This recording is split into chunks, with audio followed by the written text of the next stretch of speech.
योहान आणि येशूच्या जन्माची कथा, लूक 1:5-80.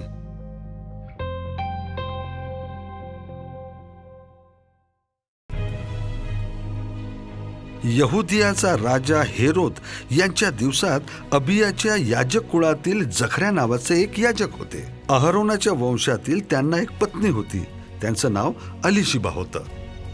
दोघंही देवाच्या दृष्टीनं धार्मिक होते आणि प्रभूच्या आज्ञा तसंच विधी पाळण्यात काटेकोर होते. त्यांना मूल नव्हतं कारण अलिशिबा वांज होती. शिवाय ते दोघेही फार म्हातारे झाले होते. जेव्हा जखऱ्याची मंदिरात सेवा करण्याची वेळ आली तेव्हा ते तिथं याजक म्हणून सेवा करीत होते. याजकांच्या प्रथेप्रमाणे मंदिरात देवापुढे धूप जाळण्यासाठी चिठ्ठ्या टाकून त्यांची निवड करण्यात आली. धूप जाळण्याच्या वेळी सर्वजण जमून बाहेर प्रार्थना करीत होते. धूप जाळण्याच्या वेदीच्या उजव्या बाजूला उभे होते तेव्हा देवाच्या दूतानं त्यांना दर्शन दिलं. जखऱ्यांनी त्यांना पाहिलं तेव्हा ते अस्वस्थ होऊन घाबरले. देवदूत त्यांना म्हणाले, जखऱ्या, भिवू नकोस, कारण आपली प्रार्थना ऐकण्यात आली आहे आणि आपली पत्नी अलिशिबा इसपासून आपल्याला मुलगा होईल. आपण त्यांचे नाव योहान ठेवावे. ते तुम्हाला आनंद आणि सुख देतील. त्यांचा जन्म होईल तेव्हा पुष्कळ लोक आनंदित होतील. देवाच्या दृष्टीनं ते महान होतील. कडक पेय किंवा मद्य पिणार नाहीत. आईच्या गर्भात असल्यापासूनच पवित्र आत्म्याने भरलेले असतील आणि ते पुष्कळ इस्रायल लोकांना प्रभूकडे वळवण्यास कारणीभूत ठरतील. योहान स्वतः देवापुढे चालेल. एलियाप्रमाणे समर्थ होईल. एलियाला जो आत्मा होता तोच त्यांचा असेल. वडिलांचा आणि मुलांचा ते मेल करतील. आज्ञा न मानणाऱ्यांना ते धार्मिकतेकडे नेतील. प्रभूसाठी लोकांना तयार करतील. मग जखऱ्या देवदूतांना म्हणाले, हे खरं आहे हे मला कसं समजेल, कारण मी वृद्ध मनुष्य आणि माझी पत्नी सुद्धा वृद्ध झाली आहे. देवदूतानं उत्तर दिलं, मी गब्रियल आहे. देवाच्या समक्षतेमध्ये उभा राहतो. मला आपल्याशी बोलायला आणि ही सुवार्ता सांगायला पाठवण्यात आलाय. पण लक्षात ठेवा, आपण मुके राहाल. हे घडेपर्यंत आपणाला बोलता येणार नाही, कारण माझे शब्द जे योग्य वेळी खरे ठरणार आहेत त्या माझ्या शब्दावर आपण विश्वास ठेवला नाहीस. लोक जखऱ्याची वाट पाहत होते. मंदिरात इतका वेळ का राहिले यांचे त्यांना नवल वाटत होते. जेव्हा ते बाहेर आले त्यांना त्यांच्याशी बोलता येईना. त्यांना जाणीव झाली की मंदिरात त्यांनी दृष्टांत पाहिला आहे. ते त्यांना खुणा करीत होते परंतु बोलू शकत नव्हते. मग असं झालं की त्यांच्या सेवेचा कालावधी संपल्यानंतर ते घरी गेले.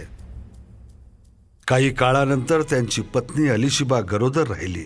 5 महिने त्यांनी स्वतः एकांतवास पत्करला. त्या म्हणाल्या, शेवटी आता प्रभूनं मला या मार्गानं मदत केली आहे. लोकांमध्ये माझी लाज राखण्यासाठी त्यांनी माझी पुष्कळ काळजी घेतली आहे. 6व्या महिन्यात स्वर्गदूत गब्रियल देवाकडून गालिलाच्या नासरेत गावी एका कुमारीकडे पाठविले गेले, ज्यांची मागणी दाविदाच्या घराण्यातील योसेफ नावाच्या पुरुषाशी झाली होती आणि त्या कुमारिकेचे नाव मरिया होते. स्वर्गदूत त्यांच्या जवळ येऊन म्हणाले, अभिवादन प्रभूची कृपा पात्री, प्रभू आपल्या सोबत आहे. या शब्दामुळे त्या फार घाबरल्या आणि या विचारात पडल्या की या अभिवादनाचा अर्थ काय. देवदूत तिला म्हणाला, मरिये, भिवू नकोस. देवानं आपणावर कृपा केली आहे. आपण गरोदर राहणार. आपल्याला एक मुलगा होईल. त्यांचं नाव आपण येशू ठेवावं. तो महान होईल आणि त्यांना सर्वोच्च देवाचा पुत्र म्हणतील. प्रभुदेव यांना त्यांचा पिता दावीद यांचे सिंहासन देईल. याकोबाच्या घराण्यावर सर्व काळासाठी ते सत्ता चालवतील. त्यांच्या राज्याचा कधीही अंत होणार नाही. तेव्हा मरिया दूताला म्हणाली, मी कुमारी असल्यानं हे कसं घडेल. देवदूत त्यांना म्हणाला, पवित्र आत्मा आपणावर येईल. सर्वोच्च देवाचं सामर्थ्य आपणावर सावली करेल. म्हणून जे पवित्र बाळ जन्मास येईल त्यांना देवाचा पुत्र म्हणतील. याकडे लक्ष दे.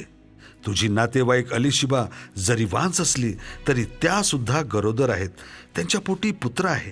ते त्यांना म्हणाले की आपल्याला मूल होणार नाही. आता त्यांना 6वा महिना आहे, कारण देवाला कोणतीही गोष्ट अशक्य नाही.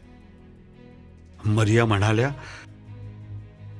मी प्रभूची दासी आहे. आपण म्हणालात तसं माझ्या बाबत घडो. मग देवदूत त्यांना सोडून गेला. त्याच वेळी मरिया तयार झाली आणि लगेच यहुदियाच्या डोंगराळ भागातील एका गावी गेली. मरियाने जखराच्या घरात प्रवेश केला आणि अलिशिबेला अभिवादन केलं. तेव्हा असं झालं की जेव्हा अलिशिबेनं मरियेचं अभिवादन ऐकलं तेव्हा तिच्या पोटातील बालकांना उडी मारली आणि अलिशिबा पवित्र आत्म्यानं भरून गेली. त्या मोठ्या आवाजात बोलल्या, सर्व स्त्रियांमध्ये आपण अधिक धन्य आहात. आपल्या पोटचं फळ धन्य आहे. परंतु माझ्या बाबतीत अशी कोणती गोष्ट घडली की माझ्या प्रभूच्या आईनं माझ्याकडे यावं?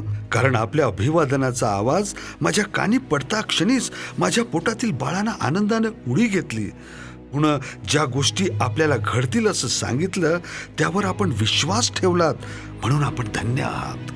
तेव्हा मरिया म्हणाली, माझा आत्मा प्रभूची स्तुती करतो. माझा आत्मा माझ्या तारणाऱ्या देवामध्ये आनंद करतो, कारण की त्यांनी त्याच्या नम्र दासीची काळजी वाहिली. होय, येथून पुढे सर्व लोक मला धन्य म्हणतील, कारण सर्व समर्थानं माझ्यासाठी महान कृत्य केली आहेत. त्यांचं नाव पवित्र आहे. जे त्यांचं भय धरतात त्यांच्यावर तो पिढ्यानपिढ्या दया करतो. त्यांनी आपल्या बाहूनं आपलं सामर्थ्य दाखविलं. गर्विष्ठ लोकांना त्यांच्या बढाईखोर विचारासह विखरून टाकलं आहे. सत्ताधीशांना त्यांनी त्यांच्या सिंहासनावरून खाली आणलं आहे आणि नम्रजनांना त्यांनी उंच केलं आहे. त्यानं भुकेलेल्यांना उत्तम पदार्थांनी समाधान दिलं आहे. श्रीमंत लोकांना त्यानं रिकामं पाठविलं आहे. त्यांचा सेवक जो इस्रायल याला मदत करण्यास ते आले आहेत. त्यांनी आपल्या पूर्वजांना जे अभिवचन दिलं होतं त्याप्रमाणे दया करण्याचं ते लक्षात ठेवतात. मरिया अलिशिबे बरोबर 3 महिने राहिल्यात आणि मग त्या त्यांच्या घरी परत गेल्यात. अलिशिबेला मूल होण्याची वेळ आली तेव्हा त्यांनी एका मुलाला जन्म दिला. त्यांच्या शेजाऱ्यांनी आणि नातेवाईकांनी ऐकलं, देवानं त्यांच्यावर मोठी कृपा केली आहे. ते त्यांच्या आनंदात सहभागी झाले. 8व्या दिवशी मुलाची सुंता करण्यासाठी ते आले. त्यांच्या बापाचं जे नाव होतं तेच म्हणजे जखऱ्या नाव ठेवणार होते, पण त्यांची आई म्हणाली, नाही, त्यांना योहान असं म्हणावं. ते त्यांना म्हणाले, आपल्या कोणत्याच नातेवाईकाचं नाव ते नाही. नंतर त्यांनी त्यांच्या वडिलांना खुणेनं विचारलं, त्यांना कोणतं नाव ठेवायचं आहे?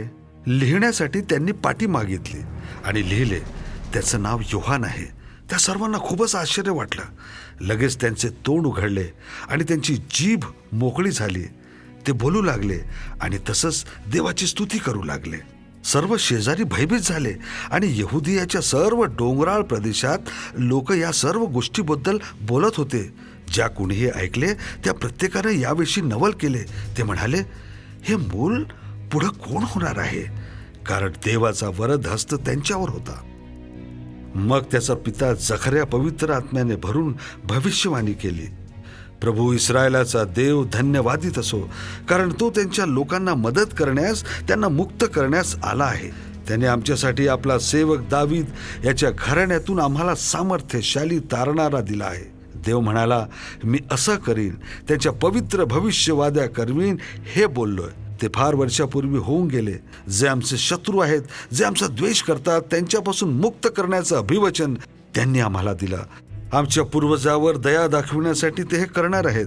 तसंच त्यांच्याशी केलेला पवित्र करार लक्षात ठेवण्यासाठी ते आमचं रक्षण करणार आहेत. हा करार एक शपथ होती जी त्यानं आमचे पूर्वज अब्राहम यांच्याशी घेतली. ती अशी की ते आम्हाला शत्रूच्या सामर्थ्यापासून मुक्त करतील, अशासाठी की आम्ही त्याची सेवा निर्भयपणे करू शकू.